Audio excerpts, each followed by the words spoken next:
Tayaba City, Quezon Province. Ayan o, Broom Barbershop. Napaaga tayo ng dating. Meron din pala silang kapihan sa taas. Wala pang ilang minuto ay dumating na agad ang owner ng barbershop at nagbukas na si Sir ng kanyang napakagandang barbershop. O, tingnan nyo naman, no? Ang ganda ng ambience. Ang ganda ng concept. Pwede mo itong ihalin tulad sa mga class na barbershop. Okay na okay. Yun, at nagbigay nga tayo ng konting introduction at konting idea about barbering. Kaya kinausap muna natin sila ng halos sa mahigit 1 oras. At after nating makipag-usap sa kanila, nag-proceed tayo. Nagupitan natin si Sir, ang owner ng barbershop. Ini-high paid natin ito at pinakita ko sa kanila yung proseso. Lunch time na sa unang araw na pagpunta namin. Umakyat kami sa second floor.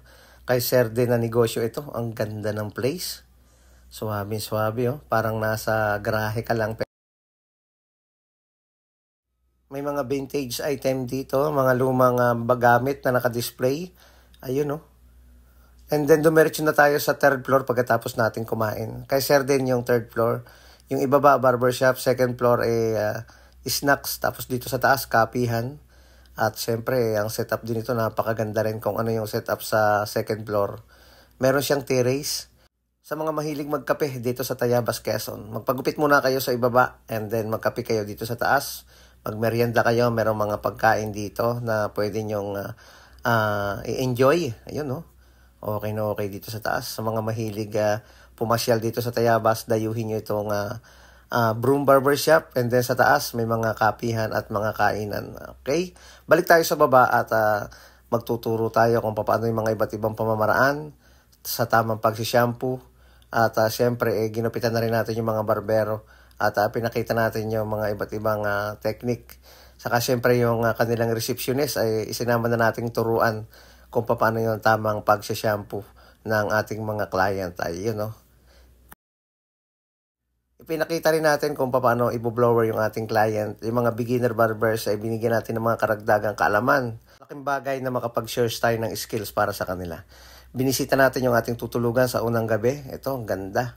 Malapit lang ito sa barbershop ni Sir, The Legacy Hotel. At tayo ay dito magpapahinga sa ating unang gabi ng mentoring workshop sa mga barbero ni Sir dito sa Broom Barbershop. Yung second day na natin, sila naman ang magugupit at syempre titingnan natin kung yung resulta ng kanilang gupit.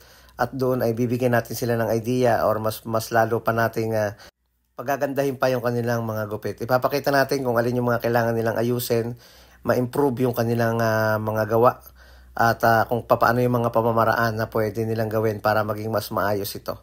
Napakalaking bagay na bigyan natin sila ng idea sa mga iba't ibang technique para ma-improve ito. Nagtanghalian na tayo sa second day dito sa Nawawalang Paraiso. Ang ganda ng place nito.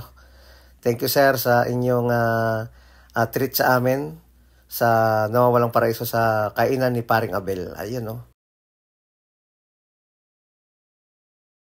Salamat sa masarap na pagkain at nabusog kami.